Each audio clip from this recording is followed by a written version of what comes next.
இன்றே டவுன்லோட் செய்து உங்கள் ஃபேவரட் ஷோக்களை என்ஜாய் பண்ணுங்க. வா சிவா. ககன், அம்மா யாருப்பா இந்த தம்பி? பேரு சிவாமா. இன்னையில இருந்து இவன் நம்ம வீட்டுல தான் இருக்க போறான். வணக்கங்க. வணக்கம்ப்பா. இந்த பையன் எதுக்கு வந்திருக்கான், என்ன ஏதுன்னு தெரிஞ்சுக்கலாமா? சிவாக்கு ஒரு அம்மாவும் தங்கச்சியும் இருக்காங்கம்மா. இவங்க 3 பேரையும் அவங்க அப்பா நடு ரோட்ல விட்டுட்டு போயிருக்காருமா.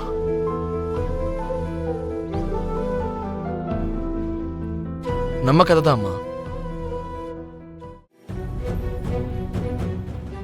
குடும்ப சுமையை தாங்க முடியாம விட்டுட்டு போறவங்க சில பேரு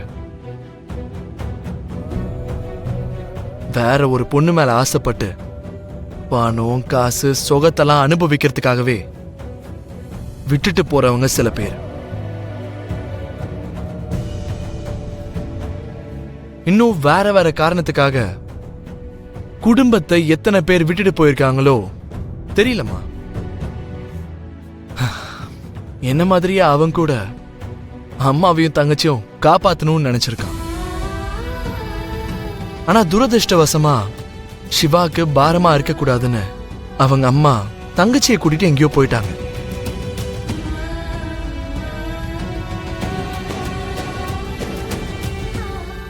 எனக்காவது நீயும் பூரியும் இருக்கீங்க. பாவம் சிவாவுக்கு யாருமா இருக்கா? அதனாலதான் என் கூடயே சிவாவையும் கூட்டிட்டு வந்துட்டேன். நல்ல விஷயம் பண்ணிருக்கப்பா. இல்ல,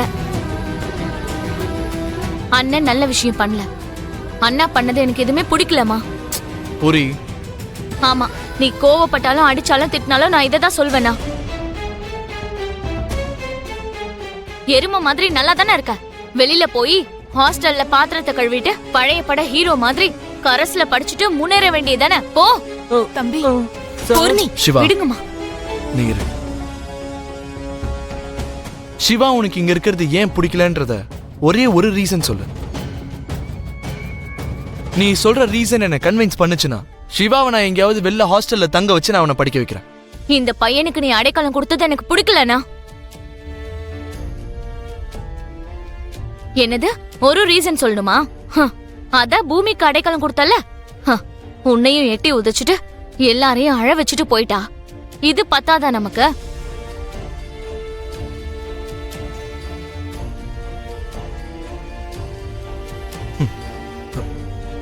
புரி, நம்ம 5 பேர்ல ஒரே மாதிரி இருக்கிறது இல்ல.